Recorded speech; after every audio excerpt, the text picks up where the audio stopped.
Hai semuanya, balik lagi bersama kami di channel PLN Pensiun. Hari ini kita sedang mengunjungi destinasi wisata Kebun Raya Bogor. Kita akan ke Museum Zoologi. Sejarah Kebun Raya Bogor. Asal-usul prakolonial. Sebelum era kolonial, wilayah Kebun Raya Bogor pernah menjadi bagian dari Samida pada masa Kerajaan Sunda.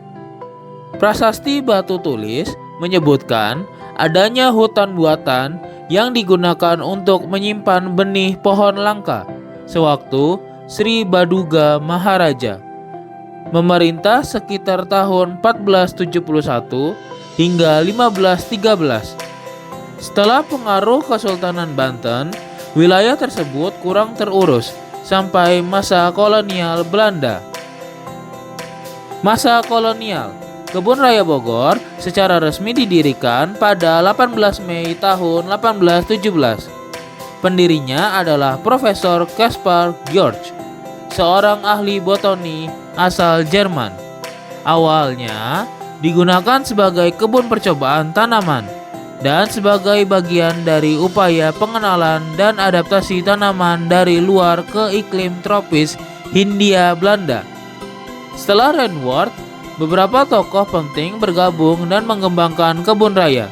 Di antaranya Carl yang melakukan inventarisasi tanaman, Johannes yang memperluas koleksi tanaman dan mengembangkan organisasi kebun raya, Treup yang pada akhir abad ke-19 sampai awal abad ke-20 membawa Kebun Raya Bogor menjadi pusat penelitian alam tropis yang sangat penting. Di bawah kepemimpinannya terjadi peluasan koleksi dan aktivitas penelitian. Pendirian dan awalnya Museum Zoologicum Bogorrheims didirikan tahun 1894 atas gagasan Dr. J.C. Koningsberger, seorang ahli zoologi pertanian dari Jerman yang berkewarganegaraan Belanda. Awalnya bernama Landbouw Zoologisch Laboratorium, sebagai laboratorium kecil di Kebun Raya Bogor yang tugasnya mengumpulkan dan meneliti serangga, terutama yang terkait hama tanaman untuk kepentingan pertanian. Koleksi dan perkembangan. Koleksi museum sangat besar. Pada awal 2018 tercatat 2.768.44 spesies fauna dari berbagai jenis.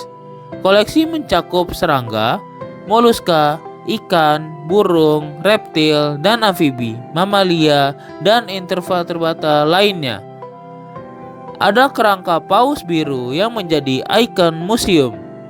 Museum memiliki 24 ruang pamer yang menampilkan spesimen hewan sesuai kelompoknya. Bangunan dan status budaya. Bangunan museum adalah bangunan cagar budaya. Arsitekturnya bergaya kolonial Belanda atau Eropa. Ornamen seperti pilaster, fronton jendela, dan pintu simetris fasad, dan material seni arsitektur klasik. Renovasi. Setelah lebih dari 130 tahun berdiri, museum telah mengalami revitalisasi agar tampil lebih modern dan lengkap, termasuk fasilitas interaktif dan area selfie yang masih menjaga konteks edukasif. Fungsi dan peran. Kebun Raya Bogor tidak hanya sebagai taman flora, tetapi memiliki banyak fungsi penting. Pertama, konservasi tanaman, terutama ex situ, pelestarian spesies langka, bermanfaat untuk penelitian dan pelestarian keanekaragaman hayati. Kedua, penelitian ilmiah. Kebun raya menjadi pusat studi botani tropis. Banyak ilmuwan dari dalam dan luar negeri berkarya di sini. 3. Pendidikan lingkungan sebagai tempat belajar untuk mahasiswa, pelajar, dan masyarakat umum tentang tanaman, ekologi, konservatif.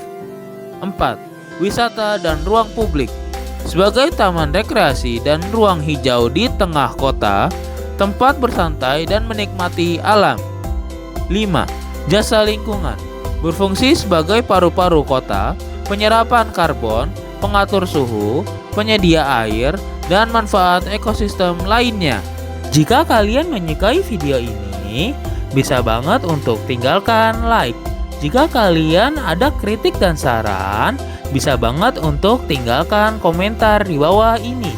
Dan jika kalian ingin support channel ini, bisa banget untuk subscribe channel PLN Pensiun.